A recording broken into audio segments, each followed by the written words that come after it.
Hello বন্ধুরা, অ্যানিভার্সারির দিন দেখো মা তখন রেডি হচ্ছে, আমি তখনও রেডি হইনি। আমি তখনও রান্নার দায়িত্বে ছিলাম। চিকেনটা যেহেতু আমি বানাই প্রত্যেকবার, সেদিনকেও তার অন্যথা হয়নি, চিকেনটা বানাচ্ছিলাম, তাই আমি তখনও রেডি হইনি, নতুন অ্যাপ্রন পরে রান্না করছিলাম। আর মা আস্তে আস্তে রেডি হচ্ছিল, মাকে আমি বলেছিলাম রেডি হতে।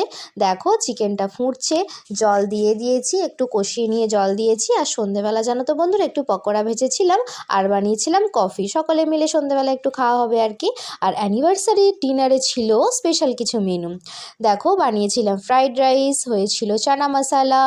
ফ্রাইড রাইস চানা মশলাটা মা বানিয়েছিল, হয়েছিল চিকেন কষা যেটা আমি বানিয়েছিলাম, নানপুরি সেটাও মা বানিয়েছিল, পাঁপড়, চাটনি, রসগোল্লা, শীত যেহেতু পড়ে গেছে রসগোল্লা তো ঘুরে আসবেই, চাটনি পাঁপড় মিষ্টি ছিল। এই ছিল আমাদের অ্যানিভার্সারির রাতের মেনু। তো এই মেনুটা তোমাদের কেমন লাগলো অবশ্যই কিন্তু কমেন্টে জানিও। আর দেখো বন্ধুরা, টেডি বিয়ার, টেডি বিয়ার মানে এটা কিন্তু অন্যরকম টেডি বিয়ার, এগুলো হচ্ছে ক্যান্ডেল টেডি বিয়ার। আমি কিন্তু খুব টেডি বিয়ার ভালোবাসি বলে আমার হাজব্যান্ড ক্যান্ডেলটাও টেডি বিয়ার এনে দিয়েছে। তো দেখো এটা হচ্ছে আমাদের অ্যানিভার্সারির গিফট, জামা ছিল, ফটো ফ্রেম ছিল, আর আমাদের এটা হচ্ছে অ্যানিভার্সারির কেক। তো চলো আজকের মতো এই